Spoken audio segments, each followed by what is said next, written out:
Beneath the dust of time lies a civilization so advanced, its secrets still defy understanding. Imagine a world where cities were meticulously planned, trade routes spanned continents, and cleanliness was sacred. Yet all traces of this incredible society vanished without a trace. Welcome to the Indus Valley Civilization, a lost world whose mysteries continue to captivate our imagination. What happened to the people who built these wonders? And what have we missed in the shadows of history? Beneath layers of time and silence lie the remnants of a world forgotten by history. One that once pulsed with life, innovation, and grandeur. The Indus Valley Civilization, often overshadowed by Egypt and Mesopotamia, emerged over 4,500 years ago along the fertile plains of the Indus River. Spanning what is today Pakistan and northwest India, this ancient civilization stood as one of humanity's first great urban experiments. Its cities were planned with mathematical precision. Its people traded with distant lands. And yet, it disappeared, mysteriously, without war, fire, or monument to its fall. Who were these people who built cities without kings or palaces? How did they live? And most hauntingly, why did they vanish? This is the story of a lost world, the Indus Valley Civilization. The story of the Indus Valley Civilization's rediscovery begins not with a grand archaeological expedition, but with bricks. Mysterious ancient bricks being hauled away by British engineers in the 19th century to build railways. These bricks, it turned out, had once belonged to a city that had thrived thousands of years before. In the 1920s, excavations led by Sir John Marshall at Harappa in Punjab and Mohenjo-daro in Sindh uncovered something extraordinary. Not isolated ruins, but entire cities, meticulously planned and strikingly uniform. It soon became clear that these were not mere outposts of Mesopotamian culture, but the heart of a unique and indigenous civilization, previously unknown to history. Further discoveries followed. Sites like Dholavira in Gujarat showcased monumental architecture and complex water management systems. Rakhigarhi in modern-day Haryana revealed the civilization's eastern extent and is believed by some to be even older than Mohenjo-daro. Yet the excitement of discovery has been matched by the challenges. Many sites lie vulnerable to erosion, looting, and urban development. Preservation efforts are hindered by political borders and funding shortages. Some remain only partially excavated due to fragile conditions or bureaucratic delays. Adding to the enigma is the Indus script, a series of symbols inscribed on seals, tablets, and pottery. Despite decades of study, no one has been able to definitively decipher it. The lack of readable texts leaves vast gaps in our understanding of their politics, religion, and social structure. We don't know what the Indus people called themselves. We don't know the names of their leaders or gods. This silence, of words, of history, makes the Indus Valley all the more haunting. It is a civilization that speaks through ruins, not scrolls. But every shard, every buried wall, is a whisper from a world once filled with life. If there is one feature that defines the Indus Valley Civilization, it is its unparalleled urban planning. Cities like Mohenjo-daro and Harappa were not random clusters of dwellings, but organized urban centers, laid out in grid patterns with remarkable regularity. Streets intersected at right angles. Residential blocks were carefully planned, with wide main avenues and narrower lanes leading into neighborhoods. This wasn't the chaotic sprawl of an accidental city. It was intentional, systematic, and shockingly modern. Perhaps the most astonishing aspect of these cities was their sanitation infrastructure. A network of covered drainage channels ran beneath the streets, connected to homes and public buildings. Each house, even modest ones, often featured private wells and toilets, a level of hygiene and public health that wouldn't be widely replicated for millennia. Standardized bricks were used in construction across the entire region, suggesting not just engineering knowledge but some form of centralized planning or shared cultural norms. These bricks followed precise proportions, typically a 1:4 ratio, used consistently across different cities. At the heart of Mohenjo-daro stood the Great Bath, a large sunken pool lined with bricks and sealed with bitumen. It had steps leading into it and sophisticated drains, indicating that water management wasn't just practical, it was ceremonial. Scholars believe it may have been used for ritual bathing, pointing to a possible religious or symbolic significance in cleanliness. Residential buildings varied in size but showed a clear concern for privacy and utility.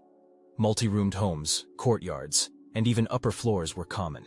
The presence of granaries, warehouses, and public wells also indicate civic coordination and concern for collective welfare. What's remarkable is that no palaces, grand temples, or king's tombs have ever been found, suggesting a society that may have been surprisingly egalitarian, or perhaps organized in ways we still don't understand. The economy of the Indus Valley Civilization was rooted in agriculture, but it was the sophistication with which they organized their resources that set them apart. Wheat, barley, and peas were staple crops, grown using advanced irrigation techniques, while cotton, one of the earliest places where it was cultivated, provided the foundation for textile industries. Evidence suggests that domesticated animals, such as cattle, sheep, and goats, were integral to their agricultural economy. However, the heart of Indus prosperity lay in their trade networks. The Indus people engaged in extensive commerce, not only within their own civilization, but also with distant regions such as Mesopotamia and Central Asia. Seals and pottery from the Indus Valley have been found in the ancient cities of Sumer and Akkad, and reciprocal evidence shows that Indus goods reached as far as the Persian Gulf. Trade was facilitated by the river systems of the Indus Valley, where river transport played a crucial role in moving goods across vast distances. The civilization's advanced harbors, such as those at Lothal, demonstrate their use of maritime trade routes that connected them to the Arabian Sea and beyond. The use of seals, weights, and measures further exemplified their systematic approach to commerce. These standardized objects ensured a regulated exchange of goods across the vast expanse of the civilization. Seals, often engraved with animal motifs and the mysterious Indus script, were likely used to mark ownership or to ensure the safe passage of goods. The consistency of measurements reveals a level of organization that would influence trade practices for millennia. The daily life of the Indus Valley people was both practical and culturally rich.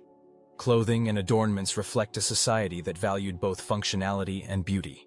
Evidence suggests they wore simple garments made of cotton and wool, dyed with natural colors, while jewelry made of beads, metals, and stones was common, particularly among women.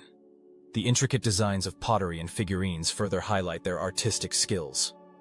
Children's toys, such as small clay carts and figurines, provide a glimpse into the playful side of their society. These toys, though simple, showcase a concern for child development and entertainment. Alongside the practical aspects of daily life, pottery was also an essential medium for religious and ceremonial practices. Many pottery vessels were adorned with symbolic motifs, hinting at the spiritual life of the people. The status of women and children is also revealed through burial sites. In some tombs, women were buried with jewelry, pottery, and tools, suggesting they played significant roles in both domestic and social spheres. While we cannot definitively ascertain their positions in Indus society, evidence of their participation in rituals and commerce is clear. Religious practices, though shrouded in mystery, seem to have played a central role in the daily lives of the Indus Valley people. Mother goddess figurines, made of terracotta, and fire altars suggest a belief in fertility and purification rituals. The Great Bath of Mohenjo-daro may have had a religious function, aligning with ideas of purification and sacredness.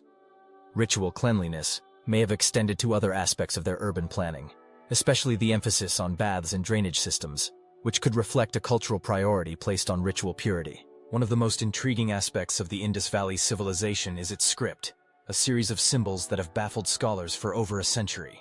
The Indus script, found on seals, tablets, and pottery, consists of more than 400 distinct characters.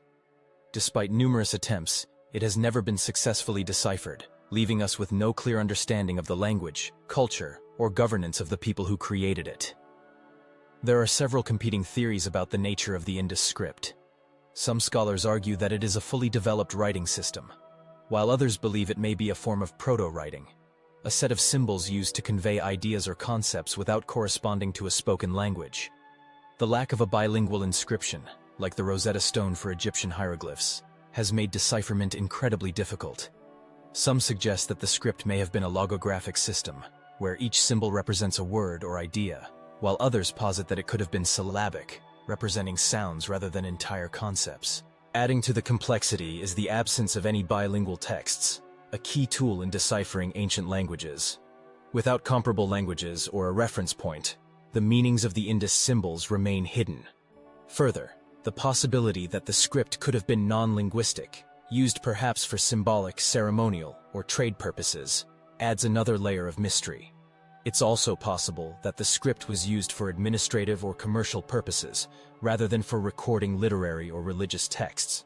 The decline of the Indus Valley Civilization is as mysterious as its rise. While some might expect a sudden collapse, evidence suggests a gradual decline over several centuries, with the civilization shrinking in size and complexity.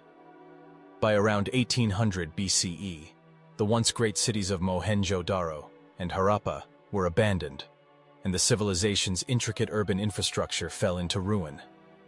The cause of this decline, however, remains the subject of much debate among scholars. One prominent theory revolves around climate change and shifting river patterns. The Saraswati River, which once flowed through what is now Rajasthan, is believed to have dried up due to changing climatic conditions and tectonic shifts. This may have severely impacted agricultural productivity and trade routes, leading to economic instability. Similarly, the Ghaggar-Hakra River, which once supported many of the Indus settlements, also underwent significant changes, possibly leading to the abandonment of critical urban centers. The loss of these rivers may have made the region less fertile, exacerbating food shortages and social tensions. Other scholars point to internal socio-political factors that could have contributed to the civilization's decline. The absence of evidence for centralized leadership or monumental palaces has led some to speculate that a lack of political cohesion may have made the society vulnerable to internal strife or economic collapse. Additionally, as the cities became increasingly crowded and resources became scarcer, conflicts over water, land, and wealth may have arisen, weakening the social fabric of the civilization. There are also more dramatic theories involving invasions or disease. Some have proposed that nomadic groups, such as the Indo-Aryans, may have invaded and destroyed the cities, although evidence for this theory remains scant. Others have speculated that widespread disease, such as malaria or plague, could have spread through the densely populated urban areas, further hastening the decline. However, there's little direct evidence to support these hypotheses, and they remain speculative. Lastly, the theory of migration is also considered. Rather than a collapse, some scholars believe the people of the Indus Valley might have simply migrated, seeking new fertile lands or adapting to new environmental conditions. Archaeological evidence of settlements in regions like Gujarat and Afghanistan suggests that the Indus people could have relocated, taking their knowledge and culture with them, though the details of such movements remain elusive. Despite its disappearance, the legacy of the Indus Valley Civilization has endured through time, leaving an indelible mark on later cultures, particularly in the Indian subcontinent. Many aspects of Indus society, such as their urban planning, trade networks, and craftsmanship, continue to resonate in modern Indian civilization. The meticulous attention to water management and the emphasis on cleanliness in Indus cities set a precedent for the importance of urban sustainability. One of the most enduring debates surrounding the Indus Valley is the Aryan migration theory. This theory posits that the Aryan people, who are believed to have come from the steppes of Central Asia, migrated into the Indian subcontinent and influenced the development of the Vedic culture. Some scholars argue that the decline of the Indus Valley civilization was caused by this migration, with the arrival of the Aryans signaling a cultural shift. Others, however, believe that the Indus Valley civilization's decline was not linked to migration but rather to internal factors like climate change and socio-political disintegration. The Indus Valley also holds significance in modern national pride and political interpretations, particularly in South Asia. For many in India and Pakistan, the civilization is seen as a symbol of ancient glory, offering a sense of continuity with a prestigious past. However, this historical pride has sometimes been co-opted for political purposes, leading to debates about the nature of the Indus people's identity, their relationship to later cultures, and their role in the broader narrative of South Asian history. Today, the Indus Valley's relevance extends beyond historical study into pressing concerns of urban sustainability and water management. The civilization's sophisticated drainage systems and water conservation techniques are admired for their forward-thinking solutions to urban challenges. In an era of climate change and growing urban populations, the Indus Valley's example offers valuable lessons in creating resilient and sustainable cities. The Indus Valley civilization remains one of the most fascinating mysteries of the ancient world. Its achievements in urban planning, trade, and craftsmanship were centuries ahead of their time, yet much of its story is still shrouded in silence. The unanswered questions, who were these people? What caused their disappearance? Remind us of how much is still hidden beneath the dust of time.